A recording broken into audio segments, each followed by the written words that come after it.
You may remember hearing on Gareth Jones on Speed recently that I was struggling with the strapline for the programme, Gareth Jones on Speed, the podcast for petrol heads, and that no longer necessarily applies with so many electric vehicles around at the moment. We love them just as much as we love petrol and diesel and hydrogen. So what do we make the new strapline for Gareth Jones on Speed?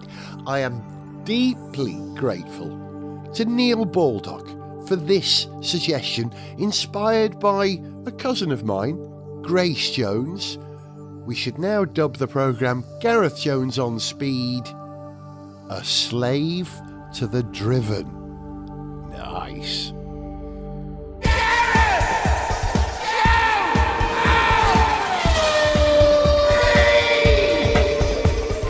Hello, welcome to Gareth Jones on Speed. He's Zog. Hello there. And he's Alex. Hi. Nice choice of jumpers, boys. Great minds think alike. And fools seldom differ. We're looking very russety today, aren't we? What are the chances of this happening? I think all the rustic colours there. Are we in the autumn of our years Lives. now? It's Callum. Oh, dear me. How are we, boys? Zucker, what's going on? I'm spending too much time fiddling about with flight simulator stuff in order to avoid doing some work, basically. Excellent. That's mostly what's going on at the moment. Procrastination. What are you flying where? Well, I was doing a couple of sort of test flights just for practice between Southampton and Heathrow, just to kind of sort of warm myself up again. And my last flight was from Seattle to Las Vegas. Well, it's like a homecoming for you, isn't it? Las Vegas. As I can't go there in person right now, I thought I'd fly there in the virtual world in lieu of a proper trip. Another time. Good. Alex, how are you? You've got a new little buddy parked outside your house, haven't you? I have a Citroen Ami on my driveway. Not taking up much room on your driveway, eh? I've parked so many things in that space. Rolls-Royce Phantoms, Range Rovers, Ferraris, you name it. And the Ami is so small. It just sort of sits in and there's acres of space around it. I don't entirely know what to do with it. It's great. It did only arrive this morning, so I have not driven it because I've been in meetings all day. Yep. But I've driven it from just outside my house to in my house because some lovely people dropped it off on the back of a trailer today. And it's such a lovely little thing because it's made entirely of plastic. It looks like a micro machine. The driver's door, because it's left-hand drive only, the driver's door opens backwards, so it's got one suicide door and one normal door. Can't call them suicide doors, we have to call them carriage doors or something now. Okay, it's got one carriage door and one normal door, and you open the doors on a bit of string, basically, like a 911 GT3 RS. Mine's got a spoiler, I don't know why. Wow! Yeah. I know why. It's to show you which is the front and which is the back, otherwise you wouldn't be able to tell.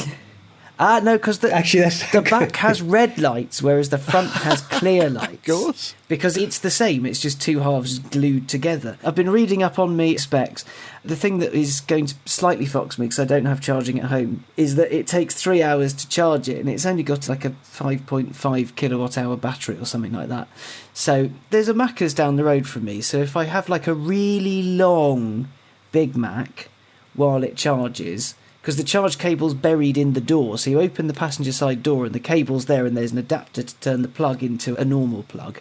Nice. Yeah, it's a fun little thing. It's just very small and very sweet and very twee. I wonder what the fastest charging rate it will accept is. 100? No, it's nothing, basically. it's Really? slow, isn't it? Yeah, It's yeah. slow Only charge, I only think. trickle charges. It won't do any sort of rapid charging. No, because there's no point.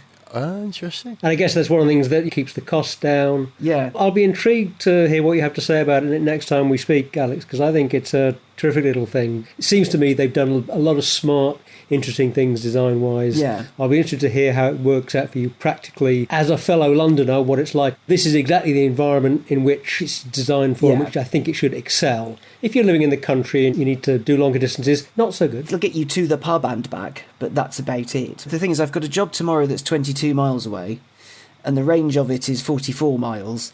And part of it is the A40, and I've decided I'm not going to take it for that because there is a risk of faff. Yeah, unless you could definitely charge. But I've got other little jobs. On Wednesday in the middle of town, so I can bimble into town and bimble home. And I found a 6'4" friend who wants to see if they can fit in it, so I'll bimble over to them and see what they think of it.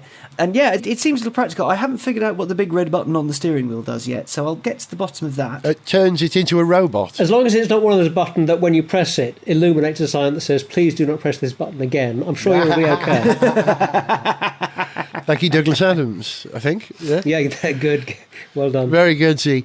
Well, I would be intrigued to find out. It seems to garner affection, this car. Yes, it's a happy little thing. And that itself is something to be respected or rewarded, because that's very unusual in a lot of cars these days. In most cars, you don't have that sort of relationship that you might with a Twingo, or the Morgan three-wheeler, it steps outside of being a car. It becomes a personality in some ways. Yeah. No, I suppose all cars have personalities, but this is coming in via the I'm cute and I'm harmless door, which is a nice door to come in. Oh, feel the love. Yeah, it's a sweet little thing. Sweet. You're right, yes, it absolutely has this, cute, friendly vibe. Yeah, it's a cute, friendly Pokemon of a car. But Cute, friendly Pokemon of a car. Yeah, it's a Bulbasaur of a car. Bulbasaur. But it's practical. It's not practical if you are somebody that needs to move a lot of big furniture regularly. But if you're somebody like me who really only needs to use a car for relatively short trips in an urban environment, and when I'm doing that, I'm not usually taking more than personal stuff. It might be some camera and computer gear, a few odds and sods, some shopping. Personal mobility. It fits my use case very, very well. It's very practical for me and for a whole bunch of people like me, because one key thing about the Ami is its size. It takes up very little space, and we live in crowded cities. All space is valuable, road space is valuable. We should be making our urban vehicles small, neat and compact, not bigger than they need to be. Yeah, Japan has a whole class of K car which is below a certain size, which has worked very well for them. I used to own one, as you know, of course. But the idea that legislation in cities has to be different for vehicles, or can be different for vehicles, can drive that. And the Ami is sort of in there before legislation is forcing it. Do you know what I mean? Well done. Unfortunately, it seems that we do need sort of the legislation or the rules to nudge us that way. Yeah. Basically, you need the stick to force people to downsize a bit and drive more urban-friendly vehicles. Talking about legislation or rules, guidelines, regulations, the new F1 cars have started appearing. And because there's not that big a difference in the regulations for the car this year as last year, I am massively underwhelmed by everything I've seen so far. I miss the days when a car launch would come out and hell, it might have 6 wheels and a fan and a new kind of wing. What we've got is a subtle refinement of what we've had before. Am I the only one who's underwhelmed? I mean, they do make some very nice stickers these days, don't they? That's what it's about. But it is, it's just a bit of different livery here, a bit of different livery there. Yeah, I'm not very excited by what I've seen. You know what I really did like? And being a sort of arty-farty type, there are a few artists I have an eye on. Oh, yes, darling. There's a few artists I really like. I think it's Red Bull, their pre-livery unveil, by the way, we're now Ford.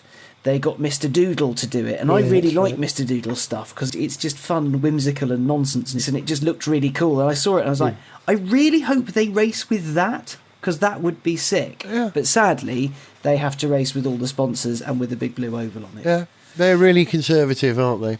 Yeah, and that launch, I kind of got rather bored and drifted off during that Red Bull launch. It did drag on a bit before they got to the point.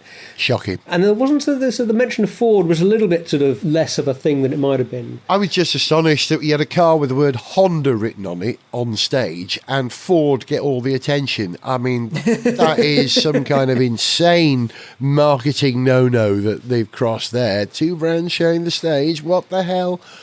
Enough. Don't get me started on that. I'll rant on about that all day. But yeah, in terms of livery, it's a Red Bull, right?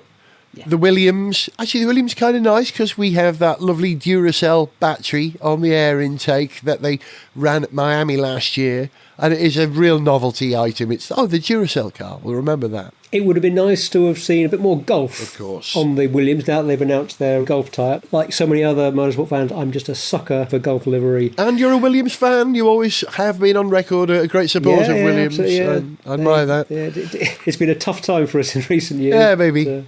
But yeah, apparently that Gulf logo is going to get bigger and move around on the car, and there will be special liveries throughout the season. That's just introducing the idea. But that's great to have Gulf. But is that the most exciting thing that we've got so far in the pit lane? I know we haven't seen... Okay, we've seen the Alfa Romeo as well, and there's some dispute whether the render was the car that they ran or what. They're all obfuscating at the moment, aren't they? Oh, I managed to say that with my lisp. You won't really see what the real cars are until testing in Bahrain. And even then, they've only got, 3 days testing, and the car that they will race at the first race will be different again. Such is the rate of development at this point. What else have we got to be excited about? Alpha Tauri have got a bit of red on them now. Yeah. Aston Martin is very imminently unveiling its car at time of recording. Yes. 7 minutes away from their launch. I'm going to guess here and say it's probably going to be green. I would probably swing that way with a serif font. Very good. And the Ferrari, well, we'll see. Everything's been pretty conservative so far. We're going to air before the Ferrari, the Petronas, Ineos, AMG, Formula One Group Team Consortium's car, and the Alpine A523 is the number that they're using for that. I don't quite follow that. We have to think about that. But yeah, underwhelmed so far. What have we got? Oh, the McLaren happened today. Did you see the McLaren today? No, I managed to miss that. What's it like? I thought that was tomorrow, actually. Go on, guess. Guess what the McLaren's like. Is it orange? Yeah. It's orange. Yeah, the McLaren... Actually, because the McLaren is vaguely similar to last year's paint scheme, you can see the contrast between this year and last year's car, and you can see that McLaren have done some work to move their side pods further back down the car. They're trying to create some clear air behind the front wheels, apparently, and that's an interesting approach. It's the only one I could actually read and understand, I think, what they're trying to do. Yeah, it looks great. Looks like a McLaren. It's unfortunately got those coloured wheel rims, those Google coloured wheel rims, Zog, which I know you don't enjoy, that look like rainbow wheel rims. They've still got those. Yeah, they're not good for me. Nothing against having a rainbow scheme on the wheels, but they look a bit funny to me. But lots of black, a lot more black on this and all the cars this year because they're trying to shave weight. So when you see black, it is unpainted carbon fibre. Leaving paint off to save weight because the changes in safety regulations have meant more weight in the car, more mass around key parts of the structure. Weight goes up, you've got to lose it somewhere. And this is actually really good. If teams are on the limit of weight and they're having to leave paint off to get down to weight, that has to be a good thing. It has to be a good thing if they're struggling to get down to weight rather than finding it too easy and having a lot of room to work with. In the past, they've been so underweight that they were able to carry ballast and move that ballast around from strategic points on the car. Yeah. To change the weight balance forward and rear a little bit. I'm guessing that's really tricky for them right now. They're talking about real fine changes, aren't they? If they're scraping... What's the weight saving from painting a car? A few kilograms, maybe? Who knows? Fascinating. It's going to be sort of in the single-digit kilogram range. Yeah. You wouldn't use more than, I'm guessing 5 kilos of paint on an entire car. That would be pushing it, wouldn't it? It must be probably less than that.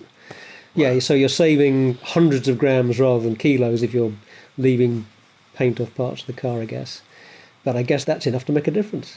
But you know what? That's all we're getting in terms of excitement for the launch at the time of going to press. It's a bit more black.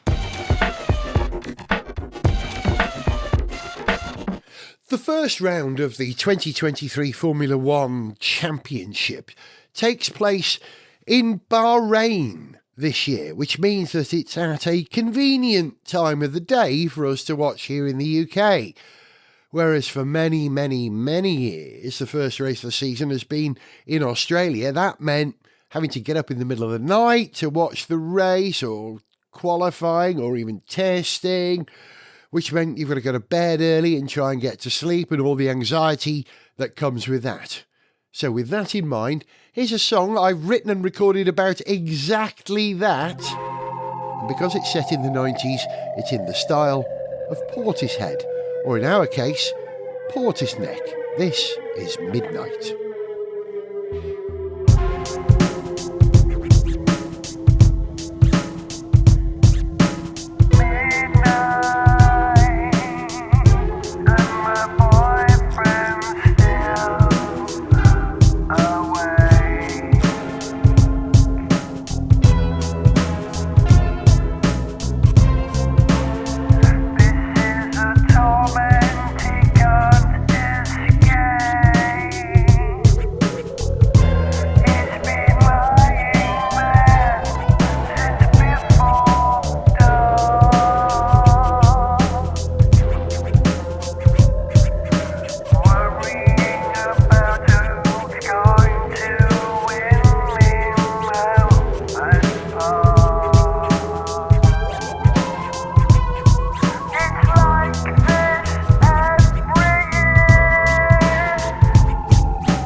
Alex, you're a man of extremes, I think, in my head. Well, at the moment, Right. anyway.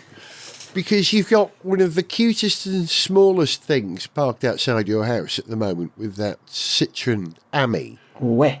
But you drove something in some ways almost akin to that, quite sort of monstrous and Herculean. But I suppose the thing that unites these two cars is that they are both utility vehicles. Am I right? And please explain the car I'm talking about. Yes, you are entirely right, because I've been driving the Ineos Grenadier, the car that Brexit didn't build. Oh, yeah, it's built in France, isn't it? It was going to be Wales at one point, I believe. Yeah, the car's story, it's been talked about endlessly, but it's the brainchild of Sir Jim Ratcliffe and his mates, who were drinking at the Grenadier pub and went, I want a Defender, but I can't have a Defender. What if we made one of our own? A bit like that sort of Futurama thing where Bender goes, well, I'll build my own casino with blackjack and hookers. In fact, forget the casino and the blackjack. He and his mates went, all right, sod it, we'll build our own car. And because Sir Jim is very, very pro-Brexit and everything must be British and done in Britain, he was going to build it in Wales, and he was going to be an all-British product from an all-British company and all that jazz. And then the news went out, I think not long after the design of the car, or around the time that the car's design was unveiled, where they went, actually, we're going to build it in France because Mercedes has offered us a factory ready to build cars and a workforce that knows how to build cars, rather than having to build our own and train people up. And supply chain and... like, it's just everything was there. So all the people going, well, it's not very British, is it? Actually, as far as business decisions goes, really smart. It was a genuinely clever thing. If you look at it from the emotional side of things, yes, it did rather dick over us, Wales. But if you were a business person in that same situation, you probably would have done the same thing. It's got to exist, hasn't it? The vehicle has to be a vehicle at the end of the day. So yes, that did put a lot of noses out of joint, but it's British designed, it's sort of tested, engineered, all that stuff over here.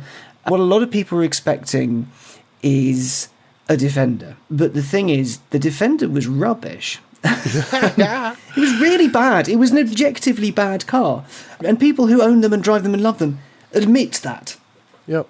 You know, there was no room for your elbow. The steering was naff. It was noisy. It was bouncy. Even though it was massive outside, it was tiny inside. Largely pointless vehicles. It was a reverse TARDIS of a thing. It was ludicrous. What Sir Jim and Co have made is a Defender that isn't a Defender. I think it was quite funny, on the launch event in lovely Scotland, there were a load of Grenadiers parked outside this glorious hotel in the Highlands, and there was a sort of group of walkers up there, and they were like, oh, do you see all those Defenders outside? Do you see all those Defenders? Oh, did they say that? And then one of the Ineos team swooped in and went, it's a Grenadier, actually. And they went, what's that? So there's going to be an image problem for a while, especially in the uninitiated. Well, you say image problem, Alex, though. I'm not sure how much of a problem it is. Yeah. Because, yes, it looks like a Defender. Yeah. And for anybody other than, car geeks who know that there's this Grenadier thing, everybody's going to look at that. And go, they see that's one of a those Defender. things, that's a Defender. And so, credit where it's due, they have absolutely achieved what they set out to achieve in making something that is certainly appearance-wise, design-wise, is like a Defender, and you're going to tell us how much worse or how much better maybe they do the job of doing what a Defender is trying to do. But I have to say, my very quick first impression of it is that they made a decent fist of making something that's actually an off-road thing and not, an urban vehicle, and they've sort of committed to the idea of doing this Defender tribute act. Yeah. They seem to have pulled it off quite well at first glance, and there may be a bunch of things I don't like about the project, and I don't think I'd ever buy one, but I admire and I like the fact that they're doing something distinctive, and they seem to have nailed the landing. They do say, that there are elements of other legendary, iconic off-road vehicles in there as well. So there's a bit of Land Cruiser here, and there is a bit of Defender there. Essentially, what they wanted to do was build a ladder chassis, permanent four-wheel drive vehicle capable of climbing up a mountain. And if you feed all that into an AI, you will get something that looks like a box on wheels, which is what they all are. Right, yeah. Yep. So as a product, as a thing, it's kind of fascinating because it's had this sort of very public development, and normally you don't get that. You'll get a reveal a year or so before it comes out, and you go, this is a car, what do you think? And then you get to the launch and people go, well, that was a car, I have thoughts. Whereas this, we've known about it for years. It has been under great scrutiny, I think more so by the Brits and the British press than others, because we were told it was going to be an our car, it's a British car, whatever. But now the car is out. It exists. It's a thing, and it's an odd duck. You drove it in Scotland, off and on road? Yes, driven it and accidentally in snow because it it down the day we landed. Great. Took off from London, it was a bit cold, landed in Scotland and there was an inch of snow on the floor and it just didn't stop snowing. Lovely. Overnight. Well, that's potentially good. Yeah. Yes. That's almost an optimum circumstance for testing a new off-road vehicle. They wanted it to be tested, and oh boy, it was tested. There's petrols and diesels, both 3-litre BMW straight sixes with turbochargers on them and ZF8 speeds. So, yeah, Zog, you and I are of a similar stature. We are about the same height-ish. Perfectly proportioned is, I think, what you're. Perfectly proportioned. However, you and I will struggle to get into a Grenadier because on the driver's side, there's no handle to get in and it's really high off the ground. So you've got to grab the steering wheel and kind of hoist yourself in. And when you get out, it's not sort of a delicate step. It's a short fall. And you just sort of clatter out of it. It could do with a step. I'm sure there's an option for a step. But neither of the cars I drove had the magical step. There's a grab handle on the passenger side. The rear, there is space for putting a child seat in the back, and that's not difficult. When you're in there, though, it's pretty cool. You've got switches on the roof to do your diff locks and hill descent control and off-road modes and things like that, and then the switches underneath the centre stack are aircon and things like that, and there are a couple of off-roady bits down there as well. They're all big and pleasingly chunky, and it makes you feel like you're going off on a big adventure.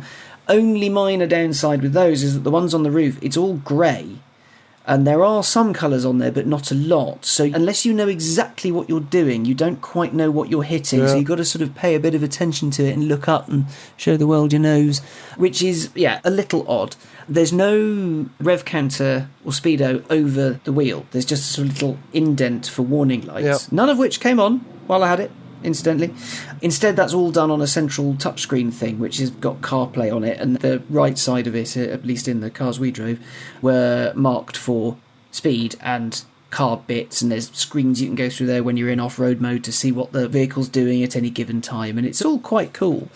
I think it's 2.8 tonnes, something ridiculous like that, so even though the motors are quite perky, even though the motors are, they're not slow. But you can't change the laws of physics, and you're moving a lot of steel around there, and you take a while to get that going. The petrol will do 0 to 60 in 8.6, which again isn't slow, but it's not mega quick, and it gives up at just shy of 100 miles an hour, which for the road people might have some words with, but it's not made for the road, and it's kind of evident when you're driving it on the road. The gearbox is great, the power delivery is great, but the steering is really weird. It's like it's not really connected to the wheels. I mean, you turn the wheel and the vehicle changes direction, but it's very floaty when you're straight lining it, and you don't really have loads of confidence in it. Yeah, like a G-Wagon. Yeah, the throttle response is good. The brakes, it's a really heavy car, so it's not a leave a lot of space, but be prepared.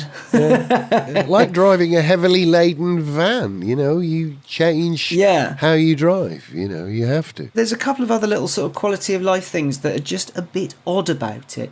So the rear is a split tailgate, something like 70-30. Split vertically. Split vertically, yeah. Not like an old disco, but sort of like a van. So one side, the bigger side of it has the spare tyre on it, and then the little side has the ladder on it or whatever.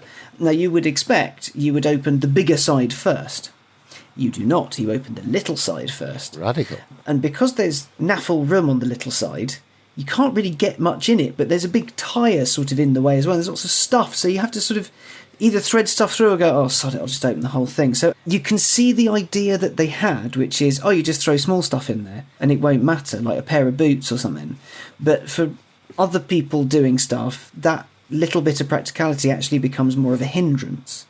It also, because the door has the tyre on it, rear visibility is basically non-existent. Wing mirrors are good, they're nice and big, that's fine, but out the rear window, pretty much nothing. Again, it's this more sort of people weren't thinking kind of stuff, where the aerodynamics of the thing, again, doesn't need to be aero, but if there's gunk on the road, your side windows get covered in it really quickly, so you can't see left and right unless you do them up and down. And the windscreen is very small, which is fine, except the windscreen wipers are useless. So when there's gunk, you are blinded really quickly and then you can't easily get it off. Oh dear. So things like that just haven't quite been thought of. And there's little sort of style choices in there as well. The one thing that got me, so when you look into the centre console, you have the beautifully leather upholstered handbrake. Then you've got the BMW futuristic gear lever, and then you've got a sort of cue ball, old school style knob to do your low range gearbox. Yeah. So there's 3 style choices there, and they haven't quite picked which one they want to go with. Does it want to look like yay oldie weldy off-roader? Does it want to do the future thing? I mean, they have to do that because that's the form factor that comes with the gearbox. Or do they want this nice leather upholstered bit? And there's little bits of leather here and there, and there's little bits of old school here and there, and there's a tiny other bit of future in it. But it's little things like that you go... You know that a legacy car maker would never have made that choice because it's really incongruous with the feel of the vehicle, the brand, the whatever. Either it all would have been leather bound or it all would have been old school. But you have this mix of styles and these little details that are just missed. Like, why isn't there a grab handle on the driver's side? Because it is really tall. Did they actually give it to a family? We're talking about, billions of kilometres of testing. But no one went, this is annoying. Why didn't we change that?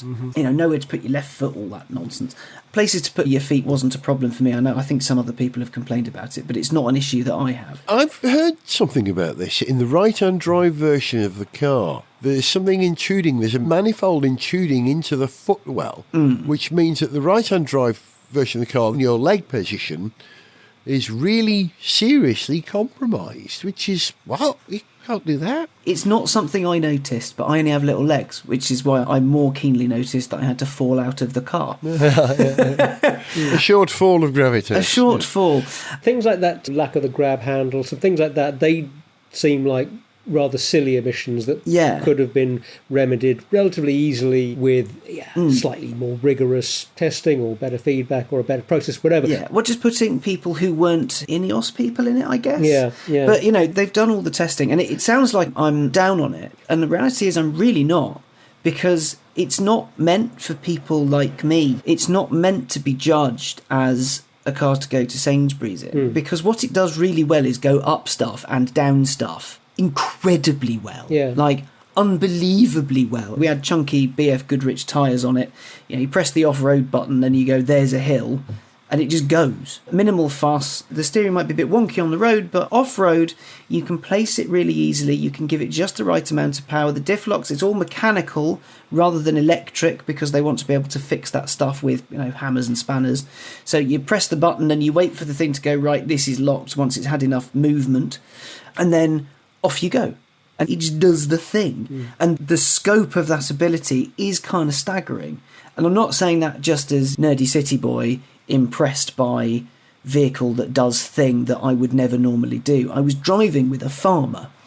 Lovely man called Charlie Flynn. Not sure if he's a listener. If he is, hi Charlie.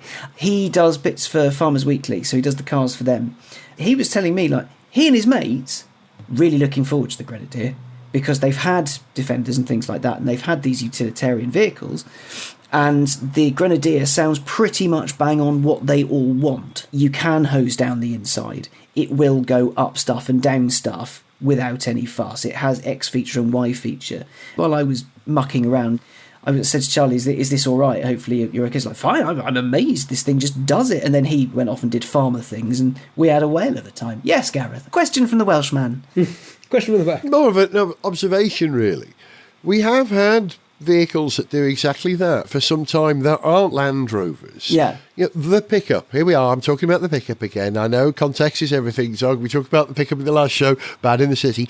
The Toyota Hilux, the brief Mercedes X-Class, the Nissan Navara, which was the Mercedes X-Class. Yeah, which also was something else as well. The Renault had one for a while, didn't they, as well? Mitsubishi, they all do that stuff. Even the Amarok. I've driven the Amarok over some incredible territory and been astonished at its ability to wade, and the Hilux. So I think it's going for a slice of that market, and it will get it in Britain, and great, good luck. I hope there are enough farmers looking to change their car in the next 5 years to get them over that initial hump. He's bankrolling it at the moment, Jim Radcliffe. Yeah. I can't see it going viral and being a massive, massive hit. But will he get his return of investment from it, or is he just filling a niche? They've spent, I read a number, something like billions on this, or over $1 billion. Certainly lots and lots of zeros getting it from an idea in a pub to a motor car. Good on him. And they were very honest on the launch. The new lady at the top was there, and she was like, we're not going to stop at just this. Of course, there's the pickup coming, but there's going to be a smaller vehicle. There are going to be other Ineoses that all become this sort of stable of more utilitarian or more fit-for-purpose off-road vehicles than your Jerry McGovern special with touchscreens and buttons that you can't press with gloves on and stuff you need laptops to fix. That's what they're going for. A car you can drive with your gloves on and your boots on. Yeah. That's a very, very important thing for an awful lot of people. Yeah. It seems to be schizophrenic, this vehicle. Here it is, a ladder chassis Yeah. and a steel body, but very soon it's going to have a pure electric powertrain, and there's going to be a hydrogen fuel cell version with the tech provided by Hyundai. There is currently a hydrogen Grenadier in testing. The hydrogen Grenadier. It is a thing that exists. They showed us a picture of it and everything. They're testing to see how it works and how they can do it. Fascinating. Whether or not it'll rush to market very quickly, I don't know. But at the moment, you can have a petrol or a diesel, and that's your lot. It's interesting that hydrogen is the alternative non-internal combustion variant that they're developing. Or when you say hydrogen, do you mean hydrogen internal combustion or hydrogen fuel cell? A fuel cell, hydrogen fuel cell, also Fuel a cell, battery okay. electric version, I believe. My first reaction is it's surprising, simply because the hydrogen infrastructure in the UK is pretty poor. Yeah. Yep. So I would have thought if you're a farmer in the middle of England somewhere, in the middle of Wales, you would find it much easier to keep an all-electric Grenadier charged up and ready to go than a hydrogen vehicle, wouldn't you? The thing to remember here, Zog, is what Mr. Ratcliffe's other business makes. It's a chemical company, isn't it? And what he makes a vast quantity of, so it might be in his interest to promote a hydrogen economy. Maybe There that. is a movement towards the adoption of hydrogen for commercial vehicles at the moment, which is happening at a faster pace than road cars. As this vehicle straddles, if you like, a sort of commercial function and a personal function, it might be able to plug into a network that these people are already familiar with. No? No, well, okay, I'm sceptical about that because my understanding of why hydrogen does work better for a lot of use cases like public transport, buses, freight applications. One of the reasons that hydrogen works better for those people is that their fleets of vehicles tend to operate from or go back to regularly central depots, central locations where you can have your hydrogen infrastructure. A local hydrogen plant. And if you're a big freight company, you can afford to install that. If you're a farmer, it probably makes a lot less economic sense to install stuff that makes hydrogen. Doing something with your electricity supply is going to be much easier. Yeah. So I'm a little sceptical about that. Electric vehicles are taking off in the agricultural sector because they've got big three-phase power supplies in their barns. You can put in charging points that charge not only electric quads or electric forklifts, but electric tractors, electric road cars, electric transport vehicles. It really is happening in the agricultural sector, and I'm talking about battery electrics here. So we're all changing, we're all adapting. The thing I actually like most about the Grenadier, I think now that I've got used to it, when you first see it, it's a bit like looking at either a G-Wagon or a Land Rover Defender. You haven't got your glasses on, or you're wearing someone else's glasses, right? It's like, hang on, is that been distorted some way? Oh, it's 4x3 picture that they're showing us in 16:9. It's been stretched. Now that I've got over that, I recognise it. Oh, that's what an Ineos Grenadier looks like. Yeah, it'll take a while for it to kind of seep into the public consciousness. Yeah, baby. I think the Land Rover that it will inevitably draw comparisons to, that's been around since the 40s. It's a shape ingrained in human consciousness. Yeah. People who don't know cars know Land Rovers, don't they? It's that good. Yeah, people who don't know cars know what a Willys Jeep is because it's the World War II Jeep. People who've been near a farm know that that's a Defender. It's going to take a while for it to be a thing, but it's gotten off to a flying start. And I think that how capable it was Shouldn't have been a surprise, but it was genuinely impressive. The way it waded, the way it climbed, the way it would descend, the way it didn't scare me at all in the way that a lot of off-road stuff where you just put your faith in a computer and you go, all right, electrons, do your thing. And I do think, while it isn't a car for the likes of us three who live in cities, as my man Charlie was saying, him and his mates are really excited by it. Cool. And there's a market for it there. So it's not a Defender, and that's a good thing, because let's face it, Defenders were rubbish. I keep calling it the Land Rover Pretender, which is unfair. I'm quite intrigued by this car's history and development. It's been good. I've driven lots of Land Rovers and lots of trucks and 4x4s and pickups off-road. I really enjoyed taking this somewhere very hard and also steering it slowly, wallowingly down the road. Yes. But the thing I actually like most about this car is when you look at it, it's got this sort of schizophrenic quality, hasn't it? It's an old thing with lots of new stuff on it. In the same way that the Morris Ital looked like a marina for the next generation. There's something sort of 70s and 80s about it. When you look at it, it's a bit sort of bolt on to an old idea, some modernist sort of things. And because of that, it looks like the Matra Simca Rancho, of course, in some ways, a car which I've always admired, that sort of utilitarian quality.